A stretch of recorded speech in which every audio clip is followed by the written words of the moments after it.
started today, thank you all for being with us. I'm Katie Starantino, the Director of Wellness Initiatives, and really excited to have a friend of mine and a colleague who's very passionate about the topic we're talking about today, Kirsten Briggs.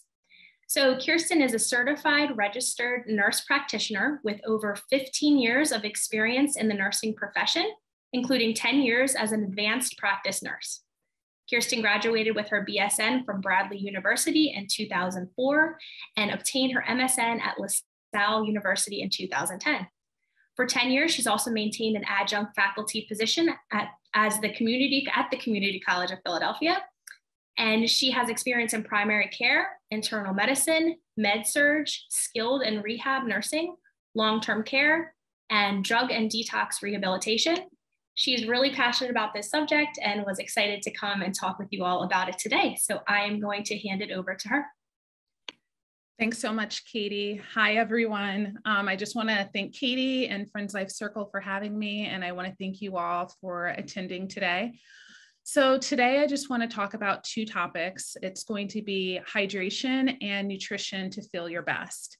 So we're going to first talk about hydration, and then we're going to lead right into nutrition, particularly a diet that has been linked to providing positive cognitive health. So we're going to talk about those two things, and then hopefully at the end we can open it up for questions. So I'm going to go ahead and dig right in and start. So I just want to start first with some facts. So overall, our bodies are composed of 55 to 65% water. As we age, this composition changes. So as we get older, the composition of the amount of water in our bodies decreases. So we kind of need this healthy balance. And 17 to 28% of older adults are affected by dehydration. So in order for us to feel optimal and at our best, we really kind of need this healthy balance. And so it's really important to look into that. So dehydration occurs when there's excess fluid loss from, excess fluid loss from the body. Common causes are illness, such as urinary tract infections, if you are pneumonia, which is another common one, other infections in the body, exposure to high temperatures. So particularly these temperatures that we're having right now, 90+ degree in August, those are ones that definitely can put aging adults at risk for dehydration. Various medications such as diuretics or quote unquote water pills, those also are medications that can cause fluid loss. And if you're not having that balance, then can certainly also put you at risk for dehydration. Exertion without adequate intake, so increased exercise, going on hikes or walks, if you're not adequately hydrating during that time period, you can certainly have a higher risk as well. And aging adults, just as little as 2 to 3% of body fluid can cause physical and cognitive impairment. So it's really imperative that we stay well hydrated and make sure that we're educating people on the importance of hydration. And just a quick little story, I have a lot of patients to work at a primary care office. And I have a lot of patients that will call and say, oh, I'm just really not feeling too well. I was outside gardening. I just feel really tired and I feel a little dizzy every time I get up and stand up. And I'll ask, well, how much water have you had today? And they'll tell me 2 cups, so 16 ounces.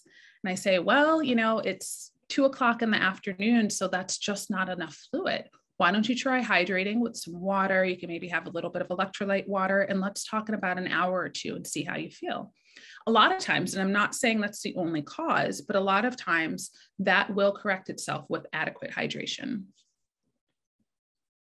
So there are some signs of dehydration: dry mouth, decreased tear production, decreased urine output, and decreased energy, as well as dark urine. So this next slide I kind of like, and I just want to pay attention to the top part of the slide. And here it shows you kind of just how your urine should look for most people. And I want to really stress for most people, because medications, certain chronic conditions can kind of alter this throughout the entire discussion that we're talking about. But typically your urine should be a nice clear yellow. So during these,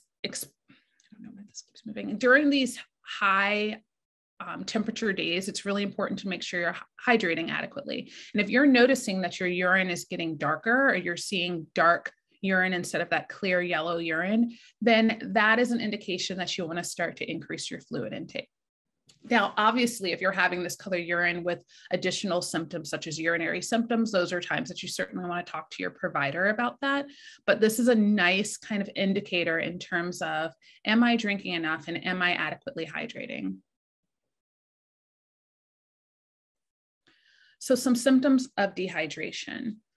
Definitely, you can have symptoms of dizziness, low blood pressure, and the low blood pressure comes from not adequately hydrating. So you have less volume, so less perfusion of fluid or blood in your body. So that will cause a low blood pressure. Your body then tries to compensate, and while it's trying to compensate, it's going to pump faster. Your heart's going to pump faster to try to perfuse blood throughout your body. So that in turn will cause an increased heart rate. You will also oftentimes have excessive sleepiness, seizures, and sometimes even mortality. Dehydration is also linked to constipation, increased falls, which can certainly put you at risk for injuries such as fractures or brain injuries. And if you're on certain medications such as blood thinners or aspirin, so antiplatelets, those are medications that can put you at increased risk when you fall. Urinary tract infections have also been linked to dehydration and delayed wound healing. So as you can see here, just adequate hydration plays such an important role in every part of our bodies. Now, I'm certainly not saying all of this to scare you, but just bring awareness. So there was a research study that was mainly conducted in Arkansas and the surrounding areas, and it uncovered a significant gap in hydration health literacy in elderly. So the study pretty much showed that there were a lot of elderly that did not realize that lack of adequate hydration could cause some of the things that we just talked about. So bridging that gap and bringing awareness to the aging adults should certainly hopefully lower that risk. According to the Agency for Health Research and Quality, adults older than 65 continue to have the highest rates of hospital admissions for dehydration as the primary diagnosis, with those older than 75 having the highest rates at 750 per 100,000 admissions. That's pretty high, especially for something that could potentially be prevented. So every day we lose water through our skin, lungs, kidney, and our GI tract. It's just something that is a normal part of our bodies. It's a normal way of excreting fluid. So are there challenges to remaining hydrated? There certainly are. So older adults may have a reduced sense of thirst. So typically our bodies, our brain will signal us and tell us that we're thirsty. However, when we get older, this sensor decreases, and then an aging adult may not realize that they are thirsty, placing them at higher risk of dehydration. Cognitive impairment can certainly play a role in that. Whether you have short-term or long-term memory impairment, you may not remember to stay hydrated. So that right there can be a barrier in itself. Decreased kidney perfusion or reduced sensitivity to an antidiuretic hormone. And that is a hormone that is released in the pituitary gland, which is part of the brain. And what happens is our bodies will recognize when we're losing too much water and when we are starting to get dehydrated. And it will release this antidiuretic hormone to help hold on to some of the water. However, this gets reduced when we age. And so we may not have that functioning as well as it would when we were of younger age. So let's dig a little deeper here and let's talk about some of the reasons why aging adults also report difficulty remaining hydrated. Some just dislike the taste of water. And so, I've had some patients say, I just really don't like how water tastes. And I'm going to kind of focus a little bit more on water, but later on we'll talk about some alternatives as well. But just really disliking the taste. Medications like we talked about, so diuretics, your water pills, other medications that may be for blood pressure or urine. Frequent urination with increased intake. So I have a lot of people say, this really disrupts my quality of life. I'm drinking water like you're telling me, or I'm drinking fluids like you're telling me, but I'm running to the bathroom every 5 minutes. So if I'm out with a family function or if I'm out with friends, it's really hard for me to stay hydrated. or even urinary incontinence. Some people are afraid not being able to get to the bathroom in time and having an episode of incontinence. Infection or not feeling well. I know when we're not feeling our best, we don't really have that urge to want to drink or eat. And limited mobility. So if you have any physical impairment, anything that makes it hard for you to get up and go to the refrigerator or go to the counter and get your water, and accessing water throughout the day can certainly be a barrier to being able to remain hydrated throughout the day. Believe it or not, in most cases, dehydration can be prevented or significantly reduced. And how? That's remaining hydrated. Again, this is in most cases. There are a lot of other factors that can play a role in someone having difficulty remaining hydrated or being at a higher risk of dehydration. But overall, it can be significantly reduced. So our water helps with adequate blood flow, temperature regulation, lubricating joints, keeping our cells nice and healthy, and help prevent infections. So it really plays a large role overall in our bodily function. It plays a very vital role. I really like this diagram right here. So this diagram just kind of really hits at how important hydration is. So for skin, you need hydration to have that supple, glowing skin. It helps with skin elasticity. It helps prevent wrinkles and dry skin. So it's important to hydrate for our skin, our cellular health of our skin. And for our kidneys, it helps with adequate fluid perfusion through the kidneys, so to help keep the kidneys nice and healthy. It helps prevent kidney infections and urinary tract infections. And it also helps to reduce the risk of kidney stones, which can also be common. In terms of physical health, you know, if you're not adequately hydrating, you're not feeling your best. You can feel more fatigued. You can feel less energy. And there's actually a study that showed around 20% decrease in physical performance levels in temperature climates and up to 40% decrease in hot temperatures. And dehydration can play that role. In terms of mental dehydration or cognition, I should say, dehydration is linked to impaired cognitive function. It's really linked to confusion and overall fatigue.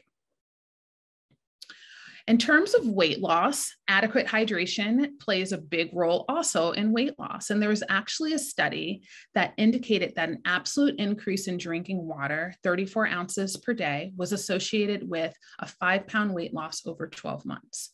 So again, there's this balance that you need to have.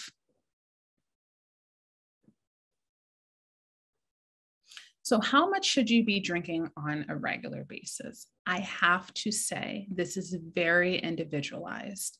So you typically want to aim for 48 to 64 ounces of fluid.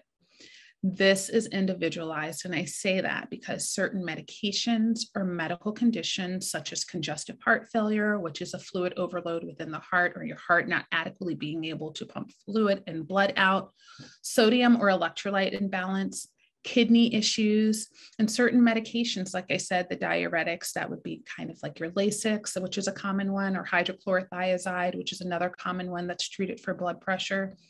Those are all things that can affect your the amount of fluid intake that you should be taking in. So it could be less or it could be a little bit more. On warmer days or activities with higher intensity, increased hydration is typically indicated as well. So you want to make sure if you're going out for that hike in this 80+ degree weather, you certainly want to make sure you're having adequate hydration. But like I said, it's very important to realize that it is individualized. So you should speak with your medical provider regarding the appropriate intake for you. This is just really a baseline, and you really should focus on your medical conditions that you have and medications that you may be on to determine what the appropriate amount would be for you. So you want to avoid or have in moderation, and I would say have in moderation as opposed to avoid, but caffeinated beverages and alcohol. So these have a slight diuretic property. So if you recall, I said a diuretic kind of water pill helps you go to the restroom. So it has a slight property that will make you go to the bathroom and in turn can dehydrate you if you have it in excess amount. Having it in moderation, your 1 or 2 cups of coffee or tea or alcohol, that's absolutely fine. Although we recommend to limit your alcohol to maybe 1 glass per day, but you just want to be cautious with the caffeine. So does it have to be water? I really encourage water. Water is best for most. However, there are certainly other options as well. I certainly like to push electrolyte water as well, especially like I said, during these hot days, you know, as we excrete water and as we're sweating, we also lose electrolytes. So electrolyte water is a great replacement as well. And again, that is to say, as long as you don't have any issues with electrolyte imbalance or you're not having excess amount of electrolytes already. So that's why it's important to speak with your provider to make sure. Juices are another option, although I really say to use that with caution, because if you have underlying medical conditions such as diabetes or other medical conditions, you want to be cautious with that sugar intake and the calorie intake. An option, though, that I tell people is consider doing 50-50. So you can do 50% juice and you can do 50% water and combine that, and that will kind of add some flavor to your water, but you're still getting a nice portion of water in there as well. Lemon or ginger tea, so that's a nice option too. It doesn't have caffeine. And again, avoiding caffeine or alcohol in excess. So just a few tips, you know, some people say, I try to drink the amount you tell me, but now I'm up all night going to the bathroom and I'm not getting any sleep. So try drinking in the first half of the day. Try to get most of your fluid intake in the greater half of the day. So by dinner time, you have had most of your fluid intake, and now you can kind of start tapering off of the amount of fluids you're drinking throughout the day, so that hopefully by bedtime, that will reduce your amount of times getting up going to the bathroom. Keep a bottle of water with you at all times. So I tell people, you know what, just keep a bottle of water in your bag.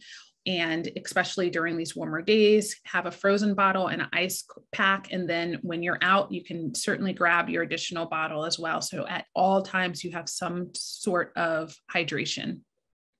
Set goals. And I say this to say, set realistic goals. So I have patients oftentimes call me, like I said, the patient who's been outside and they've been gardening, and typically the most they can get in is 16 ounces a day. That is nowhere near enough, but I'm not going to tell them to go from 16 ounces to 64 ounces the next day. That's just not realistic.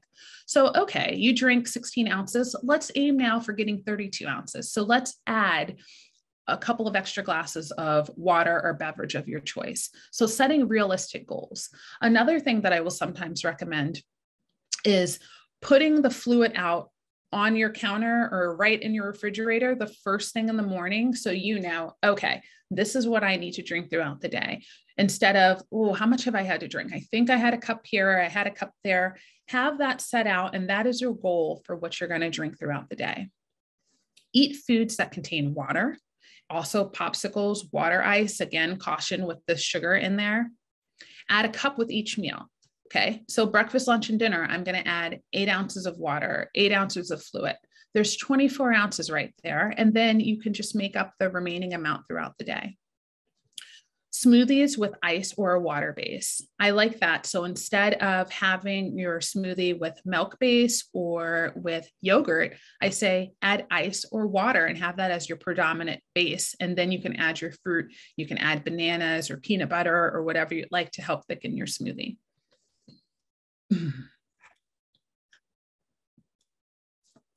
So right here, I like this because these are 10 of the top hydrating foods. So you have cucumbers that have 96% of your water intake, or I'm sorry, not 96% of your water intake, but it has 96% water consumption, as well as your watermelon, pineapple, celery, blueberries, lettuce, tomatoes, pears, grapefruit, and cantaloupe. And you also have other fruits. You have apples that are great as well. There are a lot of different foods. Avocado has a fair amount of water, and so do oranges as well. So it's good to grab a snack that has this in here as well, because it helps you to maintain hydration. You can't just have these foods, but it's certainly a great addition to help you remain hydrated. So for the water and just overall hydration, the take home for this is that adequate hydration plays a vital role in achieving optimal health. For your physical and your mental well-being, it's very important and imperative to remain adequately hydrated. So again, talking with your provider, finding out what the appropriate amount of fluid intake is for you, and being able to try to reach those goals on a daily basis. And I know it's not easy for some, but certainly just kind of being aware of the importance and what the risks are of not remaining hydrated. So since we talked about it playing a vital role in your mental health, I am also going to now kind of shift gears and go into another topic, which is the MIND diet. And that stands for Mediterranean Intervention for Neurodegenerative Delay. And what this is, it's a hybrid between your Mediterranean diet and your DASH diet. So Mediterranean meets DASH, and it came up with the MIND diet.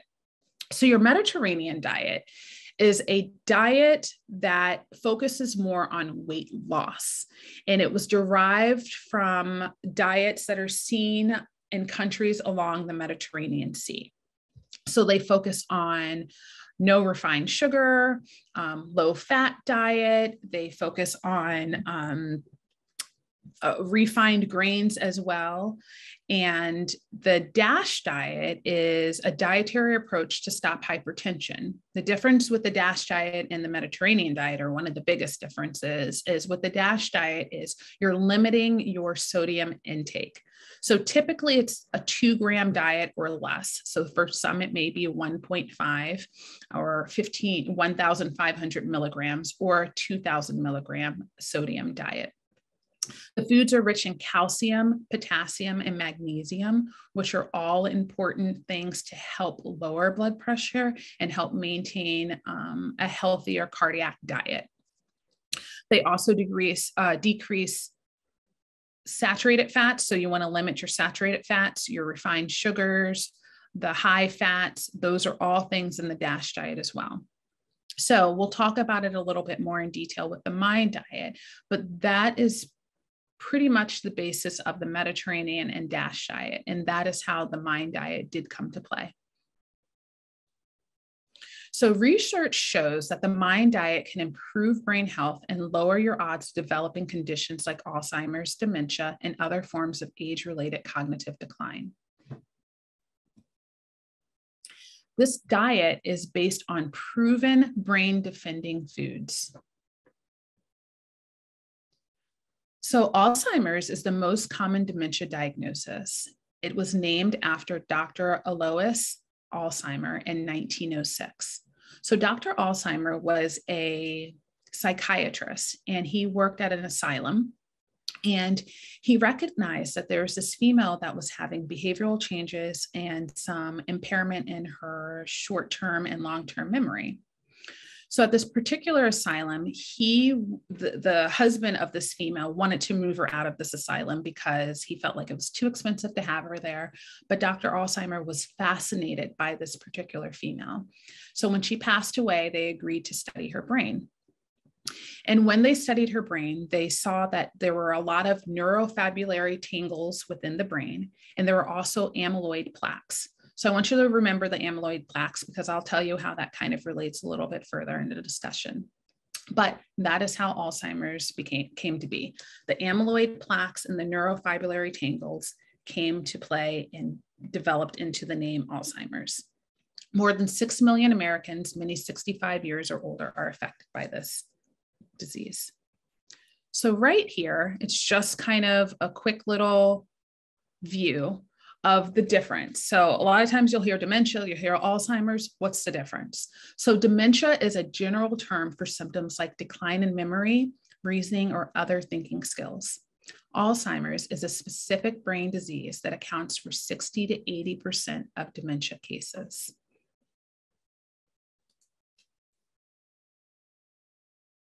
So the MIND diet was first discovered in 2015 by Dr. Martha Morris. Unfortunately, she passed away last year, and she was actually in the middle of another study surrounding the MIND diet, but she did pass away, and I'm sure her colleagues will continue on with the study and we'll kind of find out the outcome of it.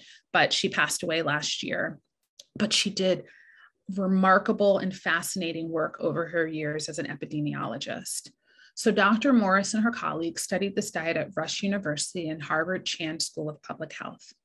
This research team followed participants who did not have a confirmed dementia diagnosis. In addition, she wanted patients that had suboptimal weight. So she figured that people were slightly overweight, so suboptimal weight. So slightly overweight would be more inclined to strictly follow this particular diet.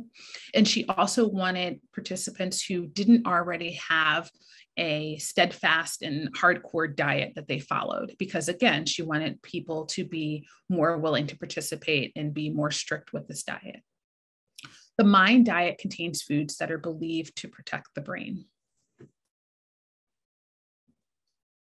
So the MIND diet consists of foods such as seafood, your fatty fish, poultry, olive oil, wine, green leafy vegetables, vegetables in general, nuts, berries, beans, and whole grains. So berries, particularly blueberries, have been long proven to provide some antioxidant properties, as well as good for cognitive function.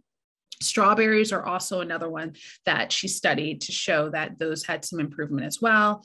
Cranberries, raspberries were not on the top of the list of when she studied, and those happened to be one of her favorites, but it was predominantly cranberries, strawberries, and blueberries. Whole grains and beans as well. And when you're looking at fatty fish, the bigger fish that played a role were salmon. Also, mackerel, herring fish, and sardines were also other ones that played a role. As with your nuts, you had almonds. So almonds are fat soluble, they're full of vitamin E, and they have antioxidant properties.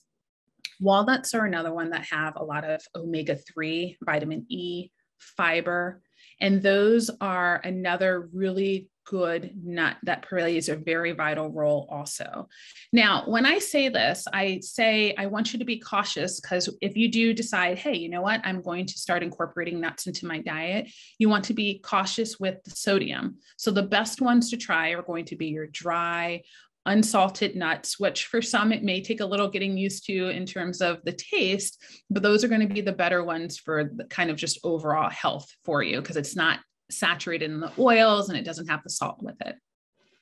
So your salmon, this is good because it is loaded with omega-3, particularly DHA, and salmon has proven to have an important role in decreasing amyloid, the beta amyloid, which is a byproduct linked to Alzheimer's. And if you remember, I stated that Dr. Alzheimer, when he first did his study in 1906, he noticed that there were amyloid plaques.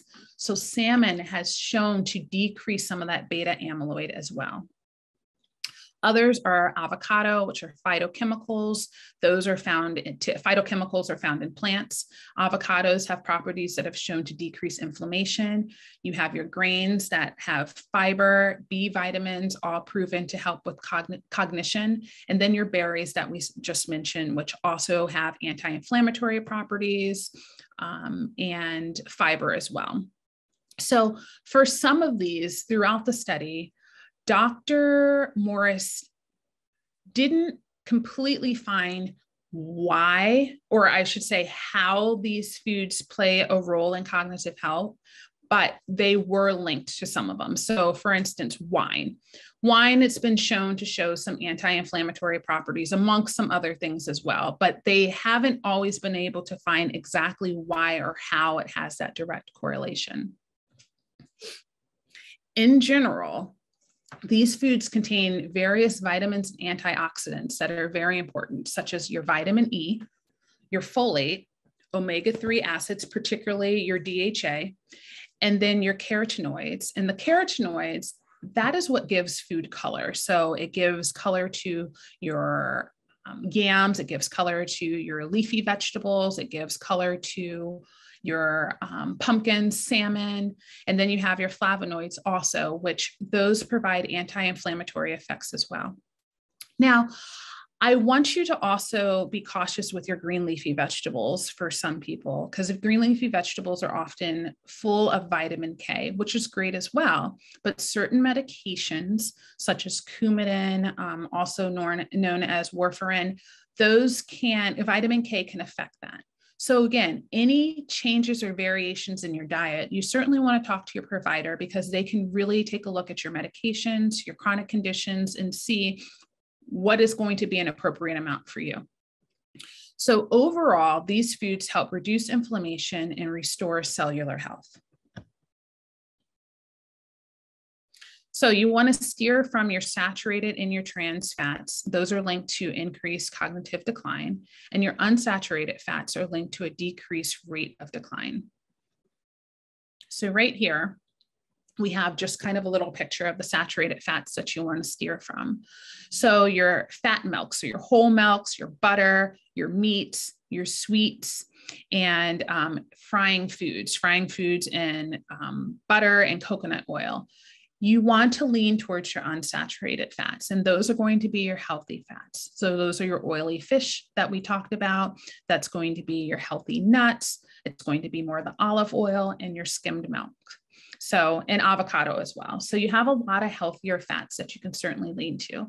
And I will say, you know, for some, it's an adjustment. So as opposed to using mayonnaise, a lot of people will maybe use avocado, smashed avocado, and use that as a spread. So there are alternative options that are great.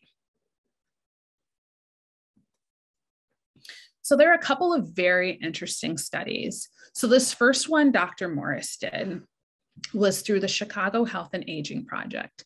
And this one was, she studied vitamin E, and this dated back to the 1990s. It was a 20-year community study, and she studied participants over a lifetime. And then afterwards, they agreed to donate their brain.